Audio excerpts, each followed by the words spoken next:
Good morning student.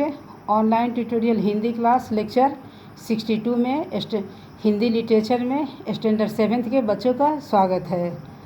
बच्चों, आप previous lecture में हिंदी लिटरेचर में मनुष्य को कितनी ज़मीन चाहिए इस कहानी को पढ़ना आपने स्टार्ट किया था। इस कहानी में आपने इस पाठ का आपने पठन पूर्व बोध पढ़ा था कि कुछ प्राणियों में मनुष्य या अन्य कुछ प्राणियों में लालच की प्रवृत्ति विशेष रूप से पाई जाती है, परंतु उसकी भी एक सीमा होनी चाहिए। धन संपत्ति और ज़मीन जीने के लिए आवश्यक है, लेकिन केवल इसके लिए ही जीना बुद्धिमानी की बात नहीं है। इसके लिए आपको अत्यधिक लालच का कितना बुरा परिणाम होता है आपने कई कहानियों के माध्यम से, जैसे राजा मिडास के सोने की लालच की कहानी तथा इतिहास में घटी कुछ घटनाओं का उदाहरण भी दिया जा सकता है। आपने पढ़ कर जाना कि अत्यधिक लालच का कितना बुरा परिणाम होता है। अब हम लेक्चर 62 में हिंदी लिटरेचर में इस कहानी को पढ़ेंगे। एक गांव में पारवोम नाम का एक किसान रहता था। एक दिन उसकी पत्नी की बड़ी बहन उसके घर आई। वह शहर में रहती थी। उसका पति व्यापारी था। उसने पारवोम की पत्नी से अपने शहरी जीवन की प्रशंसा करते हुए बताया कि वह शहर में अपने पति और बच्चों के साथ अक्सर घूमने तथा स्केटिंग करने जाती है। बच्चों, आप देख रहे हैं कि एक गांव है, उसमें एक पारवोम नाम का एक किसान रहता था। एक दिन उसकी पत्नी की बड़ी बहन उसके घर आई। वो शहर में रहती थी। उनका पति एक व्यापारी था। उन्होंने पारवोम की पत्नी से अपने शहरी जीवन की प्रशंसा करते हुए बताया कि वह शहर में अपने पति और बच्चों के साथ घूमने और स्केटिंग करने भी जाती हैं। पारवोम की पत्नी को शहर की प्रशंसा अच्छी नहीं लगी। उसने भी अपने गांव के जीवन की प्रशंसा करते हुए कहा, हमारा जीवन तुम लोगों के जीवन से कहीं अच्छा है।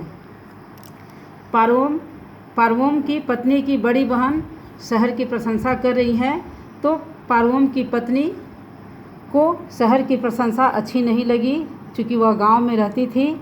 उसने भी अपने गांव के जीवन की प्रशंसा करने लगी और वह ग्रामीण जीवन की प्रशंसा करते हुए कहती है कि हमारा जीवन तुम लोगों के जीवन से कहीं अच्छा है। तुम लोगों के पास बहुत सा धन है, परंतु तुम बहुत बुरी स्थिति में फंस सकते हो। व्यापार का कोई ठिकाना नहीं कि कब घाटा हो जाए, परंतु हम लोगों के साथ ऐसी बात नहीं है। हम किसान बहुत धनी तो नहीं हैं, लेकिन ज़रूरत की चीज़ों की कमी भी नहीं पड़ती। वह उस पारवोम की पत्नी अपनी बहन से कह रही है कि तुम लोगों से हम लोग का जीवन अच्छा है। तुम लोगों के पास शायद बहुत धन है, लेकिन तुम लोग कभी कभी बहुत बुरी स्थिति में भी फंस सकते हो। व्यापार का कोई भरोसा नहीं है, कोई ठिकाना नहीं है कि कब उसमें घाटा हो जाए। लेकिन वह कहती है कि हम लोग के साथ ऐसा नहीं होता। हम किसान बहुत धनी नहीं हैं, लेकिन ज़रूरत की चीज़ों को हमें कभी कमी नहीं रहती। बड़ी बहन तुरंत उसकी बात काट कर बोली। जब बड़ी बहन और छोटी बहन में बात हो रहा था, छोटी बहन के कहने पर बड़ी बहन तुरंत उसकी बात काट कर कहती है कि तुम लोगों के पास गाय बैल और बछड़ों को छोड़कर रखा ही क्या है। न पहनने के लिए अच्छे कपड़े हैं और न ही अच्छे लोगों का साथ। तुम्हारा पति चाहे जितनी मेहनत करे, लेकिन तुम लोग इस मिट्टी के घर में ही रहोगे और एक दिन इसी मिट्टी के घर में मर जाओगे।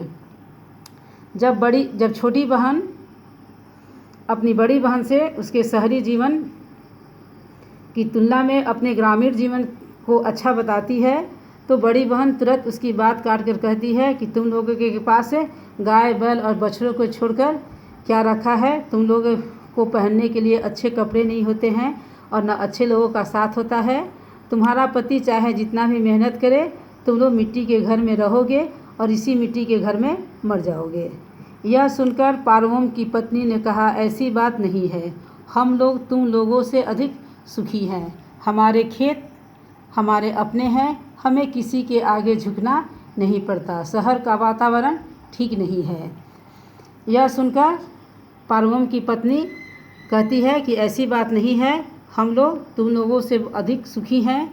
हमारे खेत हैं जो हमारे अपने हैं, हमें किसी के आगे झुकना नहीं पड़ता, शहर का वातावरण ठीक नहीं है।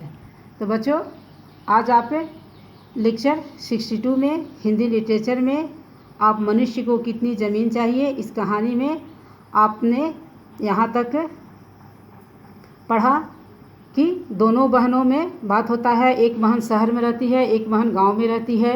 दोनों अपने अपने जीवन का वर्णन करती हैं कि दोनों में कौन ज़्यादा सुखी है। नेक्स्ट लेक्चर में हम आगे इस कहानी को पढ़ेंगे और जानेंगे कि क्या हुआ। आज के लिए धन्यवाद।